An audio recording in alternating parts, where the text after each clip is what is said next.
And in the dialogue of wisdom, there is an Abrahamic ethic. For the Sufi, Jewish, and Christian traditions, justice is paramount. The social justice for which Gulen believes education is key. The same justice which drives and saturates the Jewish wisdom of Solomon book and the passion for justice which ordinary and oppressed people discovered from Jesus was the very passion of God. To be nurtured in wisdom, all three traditions have reflected experience at their heart. In reflected experience, we know God, enter into friendship with God, and our wisdom ethical praxis is rooted in the God who is all loving, all forgiving, all compassionate, and all just. There is, I think, a shared wisdom with the rich, diverse nuances of its articulation and expression. There is an Abrahamic wisdom ethic, a lived wisdom with implications for the social and public life of the world. And since there is no value-free education, there is a shared wisdom ethic which can be at the heart of educational praxis, not just for young people, but for all ages in a lifelong learning process.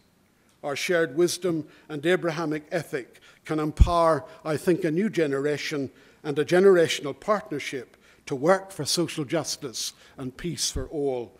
There are, therefore, I suggest, no conclusions, but a continuing journey together.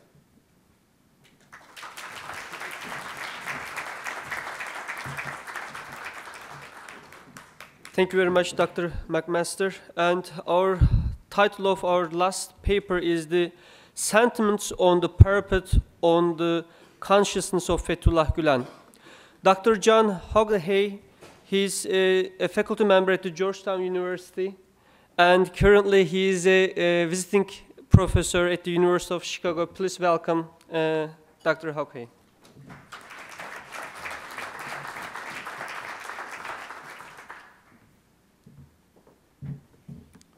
Thank you.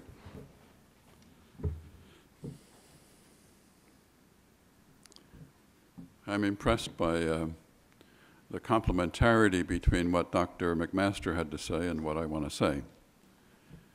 Rather than read my paper at you, I'd like to put the gist of the paper in a narrative, in a story, in my personal relationship to the figure who's being honored at this conference. I was particularly interested in a level of interfaith dialogue that would be technically understood as a dialogue of intersubjectivity. Intersubjectivity in the sense that what we have, every human being has a consciousness with operations that are invariant the world over and invariant all through history. One feature of this consciousness is a hunger, 3 hungers to be precise. The hunger to know what is not. The second universal feature of consciousness is the hunger to know what is good and what is not. The third feature of consciousness that is invariant the world over and all through history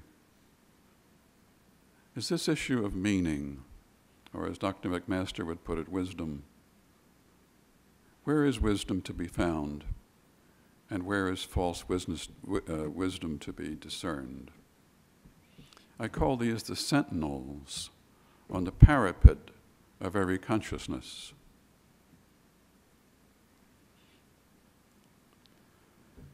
It wasn't until I went to Georgetown University and was invited to be a member of the Rumi Forum at Georgetown that I began to become attentive to Muslims. And I became very attentive to Muslims because I found especially this sentinel on the parapet of all of our consciousness, this meaning-making capacity, this meaning-hungry need in all of us. And so where meaning is found, there's an alacrity between consciousness and the maker of the meaning. So the more I looked into and had experience of Muslims, and especially Muslims whose understanding of their faith was largely due to Fethullah Gulen, the more I got interested in him. So I got more interested in this question of the faith of another, in particular Fethullah Gulen, and his faith in relationship to the sentinels on the parapet of my own consciousness. So I wrote a paper about that. This is from one of his writings. Only those who fill their hearts with the most sublime ideals and love of humanity can lead a spiritual life and acquire eternity in their very selves in time. In other words, what Catholic theology was talking about, realized eschatology, that eternity begins in time, and eternity begins within the minds and hearts of the person, or within the consciousness that the person has allowed their attention to go to. The depth of the meaning that I find in the reflections that he makes.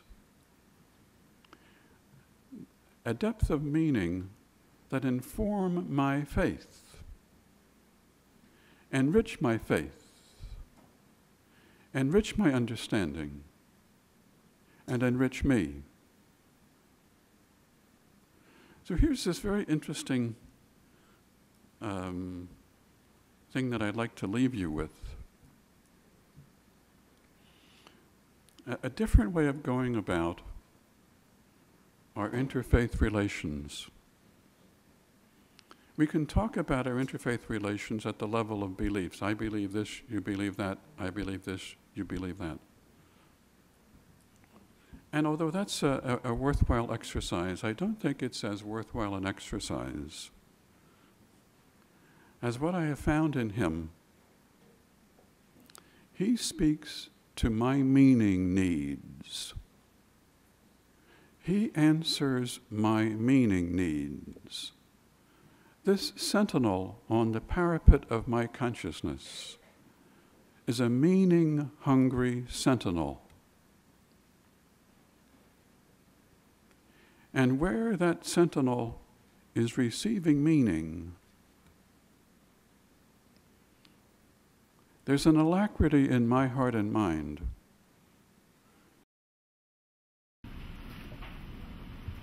to affirm the same source that I have for meaning in my own faith and from my own faith. That's why the dialogue at the level of intersubjectivity is apparently what intrigued him, hence the invitation from him. And the form of interfaith relationships that I would like to suggest is a fruitful direction to go. Thank you.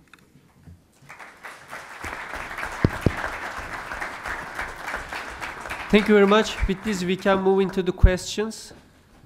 So I want you to allude more to the practical wisdom of Hoca Efendi and his consistency in his wisdom and his connectedness.